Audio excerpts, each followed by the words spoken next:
movement. All right. So we're kind of headed on the downward stretch. We're in week 11 already.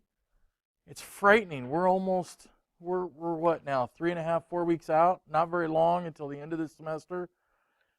I will say this. There are some of the 3-week classes, looks like they are going to go. Initially, we thought they weren't going to because nobody was signing up, but some people have now signed up for them. So if you are looking for those 3-week classes that occur after Thanksgiving, they're actually listed as fall, and then they're called a 3-week December session. So there's a couple of them that are interesting. So you may want to look at them if you need a couple of hours to get towards graduation. I've got a lot of students that, for whatever reason, just through their path, they end up needing 2 credit hours. Well, there is actually an advanced Excel class, Advanced Topics in CMIS, that's being offered by Ms. Perriott for 2 hours. So that works for a lot of our students. So I'll throw those out there. If you haven't yelled at your advisor and tried to figure out what classes you're going to take in the spring, make sure you get on that. There are already some classes that are pretty close to filling up, which is kind of crazy. So make sure that you're able to do that.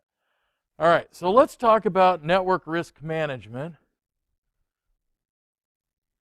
And so this actually leads in, this is probably my favorite, if I can get the computer over here to agree to work. So this is really one of my favorite topics because this leads directly into, so this is the 1-week section of the Cybersecurity 360. So this is probably the favorite thing I like to do, like to talk about, and I like to break things. So we have a couple of terms we need to deal with, and the first one is hacker. So hacker is one of those things that we know that people get accused of doing. They're breaking into things. We need to subdivide it a little bit. And here's where I'm a little, some of the words in terms of political correctness are going to change a little bit. So I think what we're going to change this to is an ethical and non-ethical. That seems to be the trend. Right now we call them white hat and black hat. So if you see those terms, white hat means a hacker that's typically hired by an organization to try to break in to see their vulnerabilities. A black hat is somebody who's causing damage or steals data or tries to break it. So they also have this term that gray hacker, that nebulous ethics. So in other words, today they might be decent, tomorrow they might break in and steal all your money. Who knows? So there is also the term that has surfaced, and that is that idea of a cracker. And a cracker tends to be that black hat, somebody who's doing something that they shouldn't do. So you'll see a lot of terms for that. But it really boils around what is ethical and what is not ethical. So if I break into a building because you hire me to do it, that's ethical. If I break in because I think I can, but I want to tell you about it, that stands probably in a little different range. So we need to look at that. We sometimes hire people to break in and try to see what they can find. So they find those vulnerabilities or they find those exploits. So a couple of other terms you're going to see. Vulnerability, so a weakness, but a weakness that we exploit or take advantage of becomes that idea of an exploit. So maybe we know that the door lock doesn't lock. That's a weakness. When I twist that door and I open it, that becomes an exploit. You have the term 0 day. 0 day doesn't mean something on a calendar. What it means is there's a software vulnerability and nobody else is aware of it. In other words, there are 0 days to prepare for that attack. Some of those may have been existing for a long time, but the developers didn't know that they're there. So one of the things that has happened with our own government, the NSA agency, is they had a lot of 0 day exploits that they had found. And is it a moral question for them? Should they have reported it to companies like Microsoft? Or should they have kept them for their own purpose? And so that's one we need to think about. So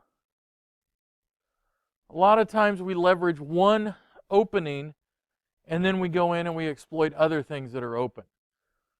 So you may remember back a couple years ago, the Target was exploited.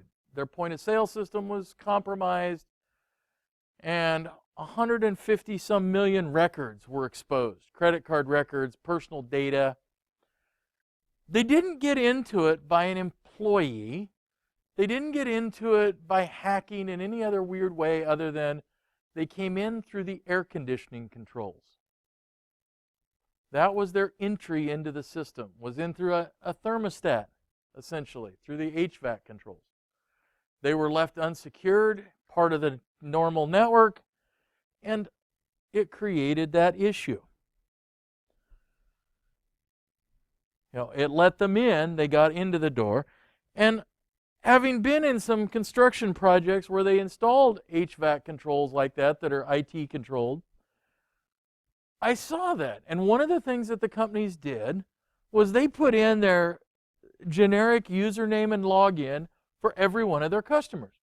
So rather than have a password system so that each customer had their own login, they said, well, everybody in our company has the same login. It wasn't very safe. And I actually saw that in the real world, and we actually hid the HVAC controls off on their own and did some other techniques to get around it. Because the HVAC companies, they would very much like to not have to deal with passwords. So if they had one set of passwords, it's pretty tough. And when your password is 7865431, it's not very secure.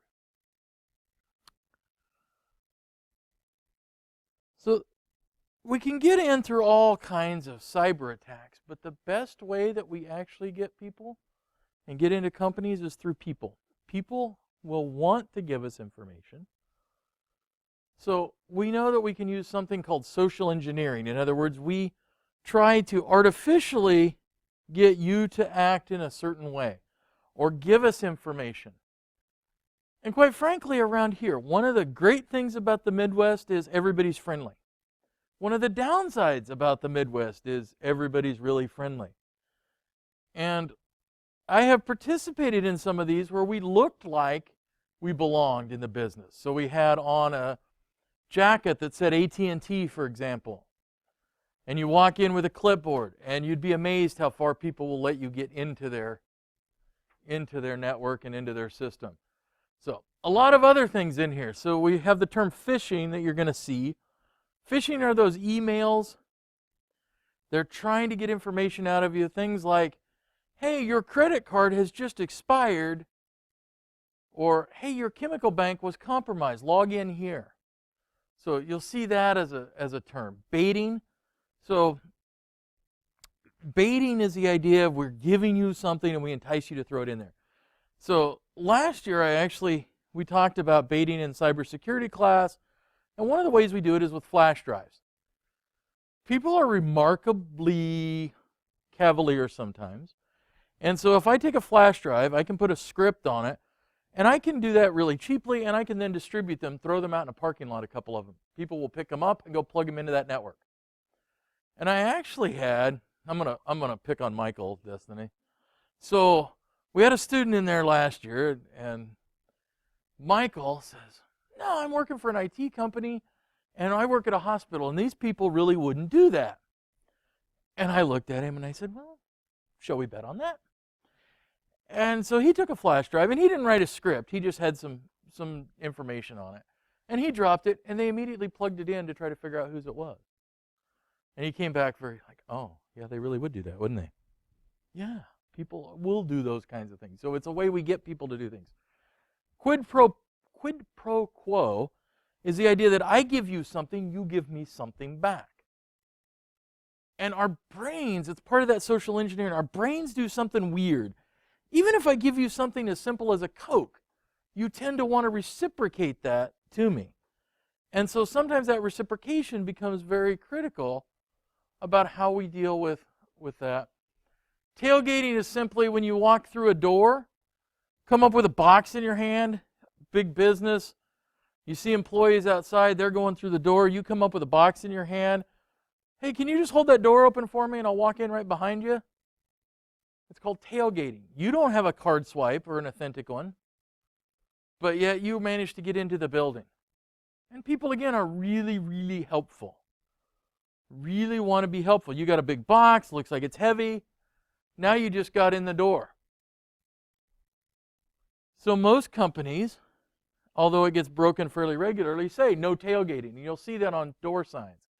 And you'll see that they say don't do it. Everybody must swipe in to get in this door. And yet I'm going to guess 60 to 70% of the time, if you look the part, you can do that. Now, it's easier in a large company where they don't know everybody, but even in a smaller company, sometimes you can get by with it. If you look the part. So, this is an idea of a phishing scheme, and you see these a lot. So this one's, it really comes out of some Kinney and Kelly at example.example.com, but it looks like it's coming from Microsoft Office. So you need to be careful of these. They look very real in some cases. Very real. And it's one of the number one ways that companies get scammed. Because if I'm willing to do this, maybe I'm also willing to click on a link and download some ransomware onto my system. So, people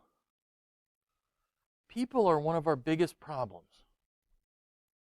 We need people, but people can sometimes do bad things, whether they intend to or not. So even the idea that somebody could delete files accidentally, and I've actually seen that one many times, where they just go, well, I'm going to organize these files and I'm going to delete all of them. Well, that didn't work so well. Now, luckily, places that I work with typically have backups, or will if they want me to work with them. But it's still a problem. So employee training. Train your employees. Talk about things like cyber attacks. Talk about ransomware. Show them what phishing attacks look like. There are a lot of companies that will go out and do training, and they will send to your employees fake emails and things to try to figure out who's going to respond to them. It's harder, though, if it's somebody inside your company. So you have to deal with that. Somebody inside an organization may want your information. They may have malicious intent. Maybe they're mad because they know they're going to get fired. Maybe they're just mad. Maybe they're just a bad person. So what other things can we do? Minimal access. I know it's a pain because, oh man, I got to call IT to get my computer to do this update. But it also keeps those employees a little more honest. Background checks. Well, it's not going to stop everybody because a background check isn't 100% accurate. And it certainly doesn't predict what they're going to do in the future. But we can certainly look at telling clues. So if an employee comes back and they have a very high debt-to-income ratio, in other words, they're about to go bankrupt, maybe we should be cautious about them because maybe that's an issue. Employee behavior, some kind of check and balance. So we know that employees sometimes do bad things. So some companies will do random vacations. They'll walk in and say, all right, everybody in this department gets a week off. No, don't finish anything, just leave.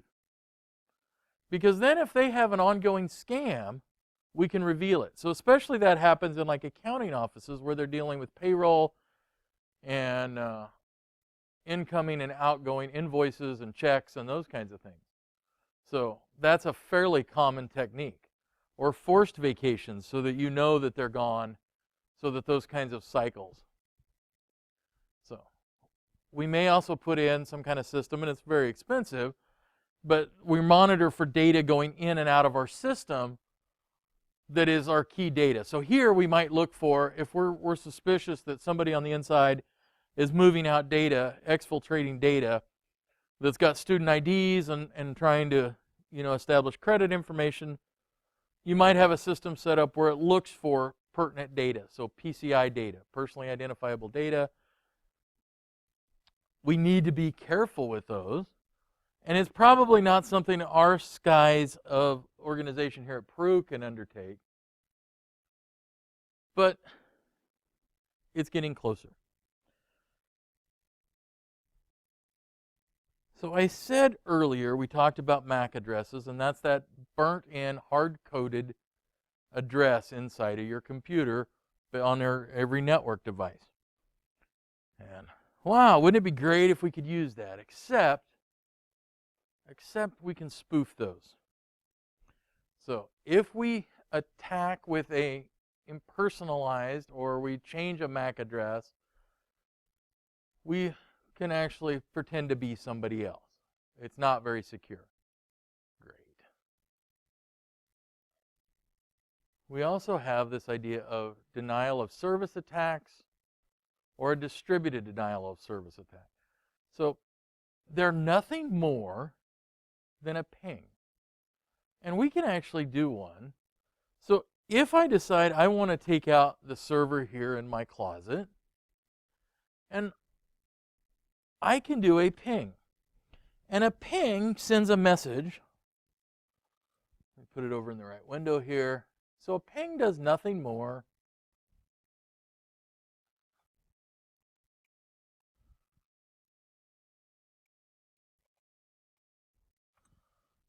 So in this case, I'm pinging an address. And that address, it will continue with the -t command forever until I actually stop it.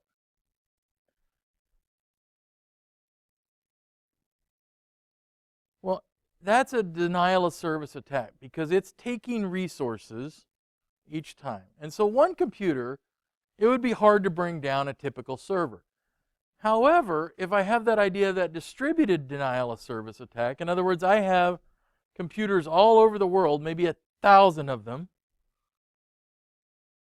or I take over a couple computer labs and I control those, then I can not just flood with one ping, I flood with a lot of pings. A lot of pings.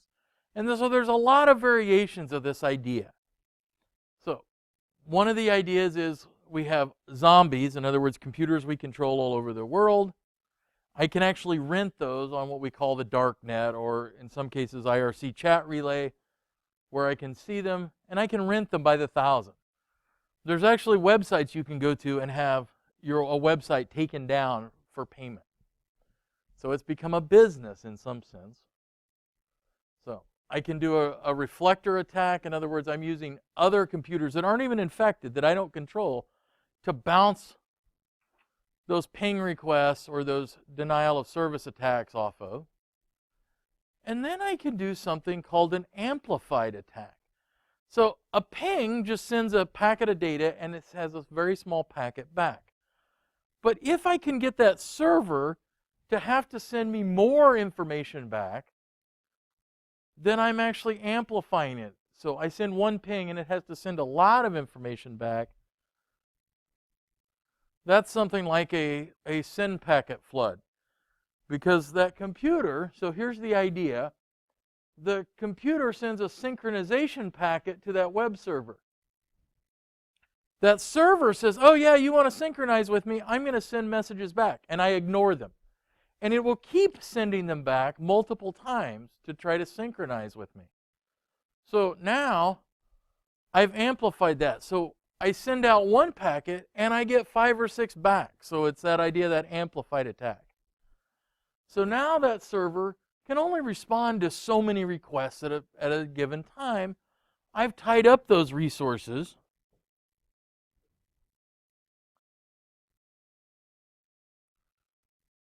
So here it is using zombies, same kind of an attack, but now I have multiples.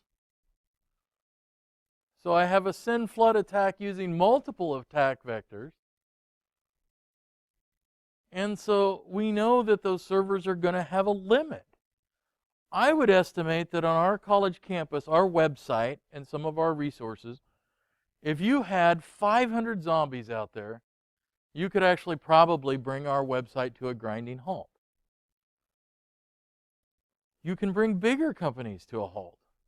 The more zombies, the bigger the attack. And some of these services, quote unquote, because you're grabbing it from all over the web, you're hitting a site with terabytes of information. You're literally flooding out their pipeline coming in and out.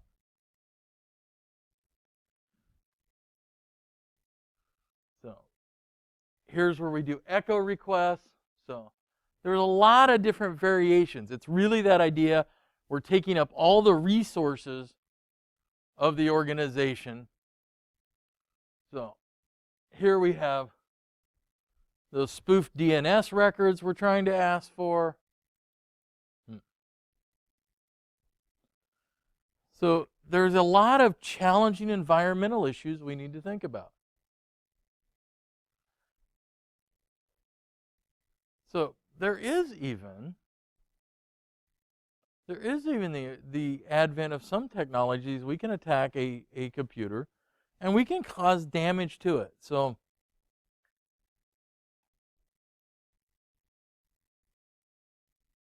it's not as common, and most of the time it's the communications pathway that we're looking at. But there's a lot of other ones. So DNS poisoning. So in other words, if I can change a DNS server on somewhere along the line, I'm redirecting traffic. So if I could redirect traffic to my fake Amazon site, and I'm intercepting your credit cards and everything else along the way, great. So man-in-the-middle attacks. So we'll typically see those in wireless, but we can do them on a wired network also, where we intercept everything in the middle. So ARP poisoning, ARP, address resolution protocol. So if we change those ARP tables, we can also redirect traffic in our network. So there are even times we have unintentional DDoS issues. So internally, if we have a network card that goes bad, we can sometimes flood a network with one computer, and it won't bring the entire network down, but you'll see some performance degradation, really. So if it's not well designed, you could eventually take the network down. Doing those loopbacks. If somebody does something really silly, like they run a rogue DHCP server, whether intentional or not. One of the reasons why when you moved into the Delzell or one of the dorms, they said don't plug in your own router because you're opening up a DHCP server and you could be causing issues with the network. If you want to do it intentionally, you could do that. So we have wireless access that we can do. We have protocols that aren't secure. So FTP we know is not secure. Telnet's not secure. There's a whole ton of them. And then that idea of a backdoor in our software or our system. So all too often we install things and we put in a backdoor because we need to be able to access that system while we're installing it. And then we forget that we've done that. So one of the things I ran into in a town not too far away from here, kind of sounds like Joe with a saint in front of it, was I did some work with a bank. And the bank they alerted me that they had a couple suspicions about something odd, but they really weren't sure what was going on, which is typical. So bank vice president doesn't really know anything. They're contracting out all their IT. And one of the things that I happened to kind of catch was, and I got a little rumor, was that hey, the door locks to all the areas in the back don't really work like they should. And so when we installed door locks, and they have card swipes to them, and at this time it had a card swipe, not an RFID reader. So it was a couple years ago, but they had a card swipe. Well, card swipes, when you install all that, you put it into what's called a test mode. And that test mode means any magnetic strip will trigger that door lock. That's so you don't get yourself locked in somewhere when you're installing these. They had never taken it off a test mode. And so if you walked up with your authentic card, the door would open. If I walked in with my card from the Drury Hotel, boom, the door would open into the server closet. So it's that back door. We didn't intend to leave it in, but somebody didn't close the loop. Well, we do that with software a lot. And you may find that there are software, especially if you're doing web-based software, or even some of the installed stuff, there are default access modes.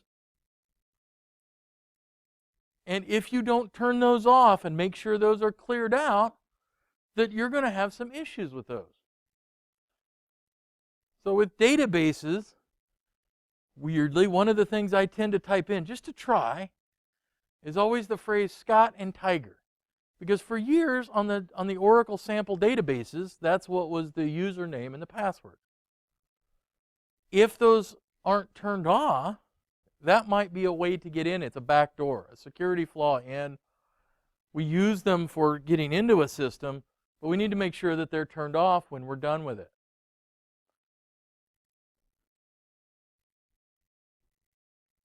And then we have all this malicious software. So we tend to call it malware.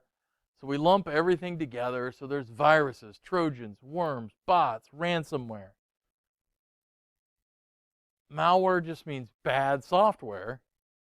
So a virus typically wants to replicate. And so either through a network connection or a flash drive or other storage devices, it wants to move and reinfect other devices. We see those a lot, and in fact, we even say, hey, we have virus protection on our computer. But what we really have is, hopefully, virus alert protection, because we don't necessarily know. We're always playing behind the people writing this code, because I don't know how to protect against it until it's already written. A Trojan horse is nothing more than the idea that we have software that hides something else. So a Trojan horse came from that, the Greek mythology. So I install a program. So I go, hey, this is a great screensaver. I'm going to put it on my computer for Thanksgiving. But it also carries along a payload that installs ransomware on my computer. Oops. Well, the virus people have been very helpful, and you can actually go find software now that will wrap whatever you'd like to send to them with either a virus or inject it in the inside. So even though you think it's a good program, it's coming from a reputable manufacturer, but you're getting it from somebody else's website, it may not be the only thing you're getting. So you have to be careful about what software you install. So worm, very similar to a virus. Bots are what we see a ton of now. So that actually allows us to run a computer. So we don't need to actually be there. We don't need a person in front of it. We can remotely control that computer. So not only can we search for files, if that's what we're looking for, we can launch DDoS attacks. One of the latest ones is going out and installing crypto mining software on your computer behind your scene. And so if I can get 1 million computers all mining for crypto coins, I might be able to make some money on it. But meanwhile, your computer's running really hard, you're using other electricity, and you're not getting a cut of that. So sometimes they're just hanging out there waiting for a command so that you can get installed something else. They're also being used to run commands, for example, to try to break passwords, because I don't have enough power in 1 or 2 computers. But if I can get a couple 10,000 computers, maybe I can break that. And then one of the most destructive ones we see recently is this idea of ransomware. So ransomware comes onto your computer, and typically it's installed from an email. And almost every one I've seen starts with the idea of you've got a package. And I don't know, there's probably 100 other ways, but the ones I have seen started this way. And says, here, you need to download this file. It's got your FedEx or UPS info. And when they install that software, what that program quietly does in the background, it pops up and says, oh, I couldn't run. And in the meantime, that program is sitting there and it is encrypting all of their data files. And it will typically run for a while before it pops up in a message on the screen. And that message on the screen will be a countdown timer most of the time. And it'll say, hey, you have 72 hours to pay this amount of money via Bitcoin. Mostly Bitcoin. There's other altcoins being used. So that data is being scrambled. And one of the good things is we can get encryption that nobody can break. The bad thing is we can get encryption that nobody can break, and they don't share that key with you, until you pay them their money. The value of that can vary. So there have been cities that have been hit with ransomwares of close to $1 million. There is a medical clinic, an orthopedic clinic in Omaha that just paid $26,000 to get their data back. So the amount varies. It happened in Beatrice last year at about this time. Beatrice was down for many weeks because they didn't know how to get that data back. And apparently we didn't have a data backup in place. So it pops up and it says, hey, I'm scrambling this data. They are treating it like a business, so that's kind of an interesting model. And in some cases, you actually, if they send their money, you will actually get a key back for that data. Would I ever trust that data again? No, I probably wouldn't. Now, if there's no other option because I'm really bad about doing backups or my backups also got infected, which has happened, and I have no other solution, I might think about paying it. If I'm a business, is my data worth $5,000 as this example is? So I might. It really is a hard call to make. But the cost, certainly, if you have to sit there and try to recreate data, could be, in some cases, hundreds or thousands of dollars. So what's common about these things? Well, there's a couple of things. They typically try to prevent detection. So they encrypt their programs. So they bury themselves inside of something else. So they may have a legitimate program. It may be that screensaver, and they hide themselves inside of it. They also do something called polymorphism. So polymorphism means it doesn't set in the same location. It picks a random location often when it moves to a new system. So I can't go, man, I know this file is at this location.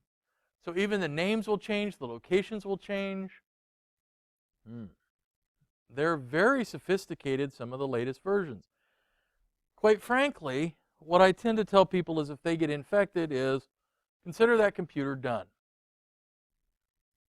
Wipe the hard drive and start over. And in some cases, we've now figured out where we can hide some of this malware, not on the hard drive, but actually inside of the BIOS or UEFI information. And so you put a new hard drive, even if you go to that extreme, it's still there. So some variations of this, let me tell you, you know what? Your computer's done. It's certainly not worth a lot of time and effort. Now, hopefully as a business, your programs, you've got them legally licensed. You can install them on another machine. You've got your data stored securely, not on that local PC. And you can recover from this fairly affordably. But if it's your only PC and you need that data, well, then you're probably going to end up paying for it. So we can also start this software, these malwares, lots of different ways. Some of it is done on particular dates. So if it's malicious and it's trying to cause a political statement, a lot of times it's on a date. So 9/11 is one that shows up fairly frequently.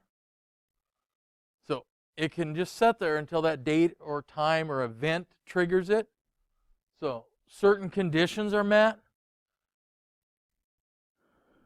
There are issues with employees again, and sometimes that trigger is, I got fired and I didn't turn it off. So every week it would pop up and tell me to turn it off. I don't do that, and now every file on that hard drive is wiped out. Oops, you just wiped out the server for some large company. That could be an issue. So if I have insiders in there, that's also an issue. What do I have to worry about in terms of maliciousness? So, and it doesn't have to just have one characteristic. It can sometimes have many or multiples of those. So one of the things we do is we look at a company and assess them based on that risk. So if you're a little mom and pop accounting firm, your risk is probably a little lower. Your data is still important, but you probably create a little less shadow in the world in terms of people trying to target you. But I think every company needs to really look at those risks. What is the risk going to happen? So here at Peru, we actually now have a security officer, and that's part of their job, is they look at what are the security risks we have, what pieces of our network, and we typically, every couple of years, they hire a outside firm to also do an eval. So that audit, in other words, we go through, we look at the network very carefully, we look at your data, we look at the systems, and that's where we find out, hey, maybe there's some vulnerable pieces to this, and it doesn't have to be a major thing. It could be the HVAC controllers, but they're connected to the network. How do I close those things off? How do I close some of those things off? So it may be something as innocuous. So one of the things I found at a lot of hospitals around here is they use services like MRIs in a truck, CAT scans in a truck if they don't have it. They have outside data ports that are connected directly into their system in some cases, not firewalled off, not turned off when the truck isn't there.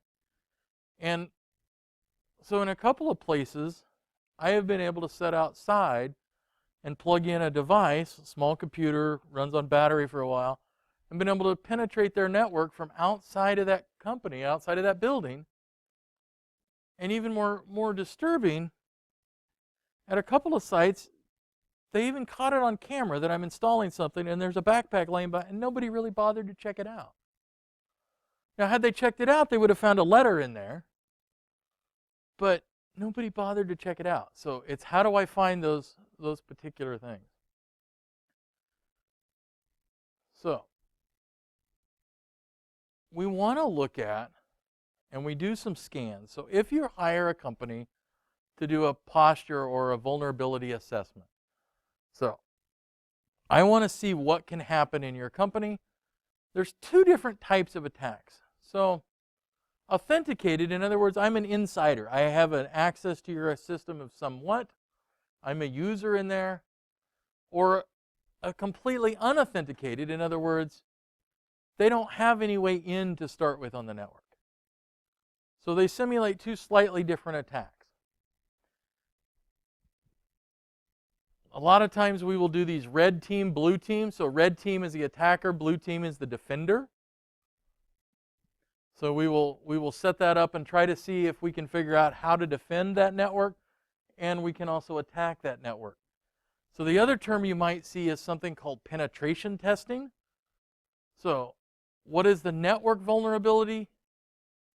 What kind of things do they have vulnerable? So we're going to do social media, or social engineering, social engineering. We're going to try to figure out our way in. We're going to try to figure out what we can do first. Because if I can physically gain access, the game's already over. Because if I can plug into your computer, or if I'm inside your network, it's a lot easier to do. So I have to work my way from the outside in. It tells me about people, it tells me about your network. So there's a lot of scanning tools that we can run and see what's on our network. And one of the things we have to be aware of is most of our network, once we're on our network, it's unsecured. It's unencrypted. We can get to it pretty easily. But if I can get in there, I can tell what ports are open, what aren't. Because again, we don't typically, unless that company is very security aware, those user and admin passwords on everything are typically default on things like switches. Man, now I can see that switch. I can see what's open, what's closed. And I can get into some of that routing software, see how things are routing. Maybe I can even get into one of your firewalls and see some of your rules. And I can change them and let myself in. All too easy to do in a lot of cases, unfortunately. So I can see what all is on that network, and I can search for a vulnerable host. So there's really some tools out there. Here's the interesting part. They're all available, and they're used both by the good guys and the bad guys, both. So a couple of the schools, Nmap, or ZenMap, the graphical version of it. And you guys have actually done a little bit of that. So it's free. Nessus, we can get the free version and run it. Metasploit, another one that's got a ton of stuff out there.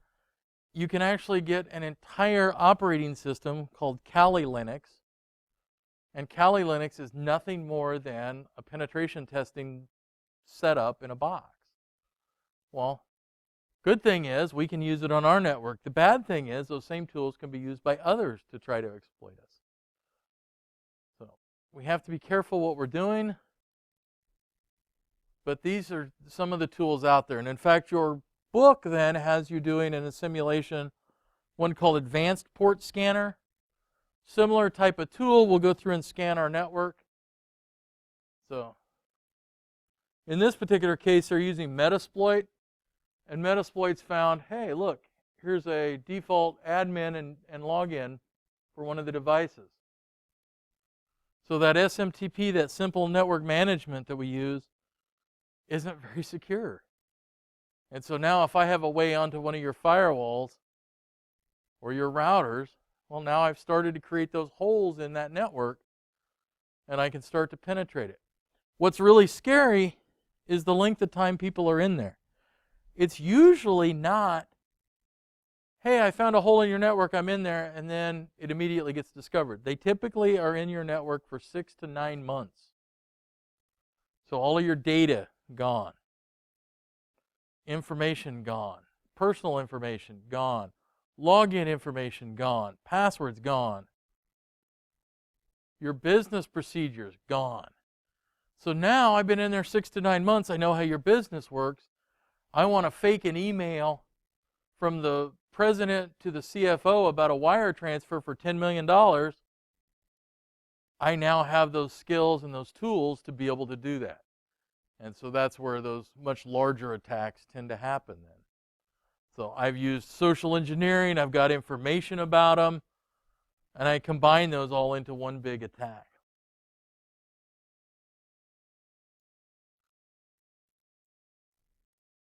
If we're a company that is very forward-thinking and we have resources, so we would need necessarily a large enough system and a large enough people, is we can set up what are called honeypots. So a honeypot is a fake system that we set up that looks like it's real, and we want hackers to get in. It tells us how they're operating, what information are they searching for.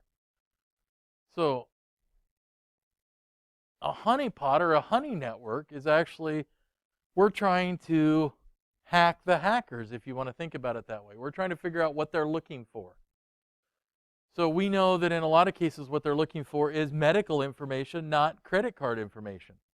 That's one of the ways we do that, is we figured out what they're looking for. Now, the danger with running a honeypot is you got to make sure it is not actually connected to your real network. You don't want to get your honeypot infected and then go, oh man, they actually got from that into our main network. Well, one of the things we do, and I already kind of mentioned, is that idea of physical security. How do I keep people out of data closets? How do I keep them out of my server rooms? How do I keep them out of where we're storing backup tapes? All those kinds of things. So it is important to have simple things like door locks, but we have to think a little bit about that. And I'm going to show you part of a video. We won't have time to see the whole thing, but it's kind of interesting. And it's available online also there. I've got a link to it. So who has access and what kind of things do we use? So one of the tools we're using a lot now is that idea of an access badge. So it's got an RFID chip, smart card, whatever you want to call it. So we get access, and in that key system, it also tells me where they're at. So a key fob, so it almost looks like something to just start your car. What I thought was interesting the other day, I happened to catch the guys filling the pop machine. They don't any longer have to use a physical key. It looks like your garage door opener. And they're programmed into those machines. So high security, hopefully. So biometrics, one of the newest buzzwords we see. So if you're using a face recognition, you see the issue with that happening right now, but a lot of them are thumbprints. The thumbprints have gotten a lot better over the years, I will say that. So here's one that's in your car, but you can use very similar ones in your house. Those cipher locks, so now they'll track who and by a code. I will say one of the dangers of that, especially in an industrial area where those get dirty, you can see pretty quickly, hey, it's a 4-digit number, and if those keypads are dirty and you can see the clear areas, how hard is it to figure out if you know that there's 4 numbers and there's 4 shiny spots? It goes pretty quick, unfortunately. The other thing that happened is we all now have these great little video recording devices in our pocket. And so it's pretty easy to pull out our phone, and it looks like we're maybe looking at a video, texting somebody. What we're really doing is video recording the person behind me, and I'm catching their code. And it works really, really well to do that, unfortunately. So you have to be careful of those kinds of ideas. If you have a FLIR or a way to manage your heat, you can actually even see the heat signatures on the buttons for quite a while.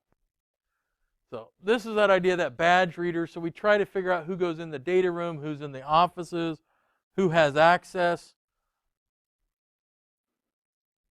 So that's a badge reader. And then we have some other ones. So the proximity cards or the HID cards you see pretty common now. You don't actually swipe them, you just get up close, really, really close. So you'll see guys with them in their pocket and they do the little hip bump into the door buzzer, or they've got them on a lanyard. So a lot of companies require you to have a badge and an ID in there. So that's where you hide them. We'll talk about how vulnerable they are, but not necessarily in this class. But what I wanted to show you, see if I can get audio again, is one of the fun things, and I'll stop this and everybody online because I can't play video and record at the same time. But one of the things I do in the cyber class is I challenge you guys to break into this room. And one of the tools that's actually worked successfully is this guy. So it's actually a network tool, and it's called a spudger, but it really is a nice little spring steel piece of metal. And if there's a gap between the door frame and the door latch, like this guy, I can actually get right into it. So the last place I used this, just as an experiment, was actually at a police department. They had a door.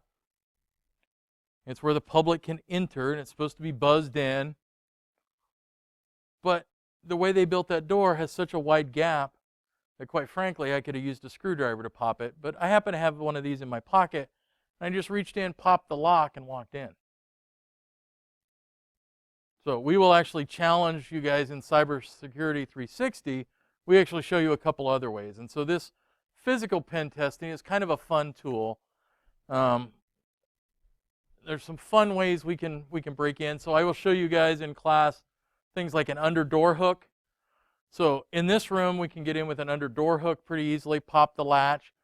The other issue, and you'll see in this video, is there's some issues with hinge pins and how those work. So let me get back out of here and stop the recording for now.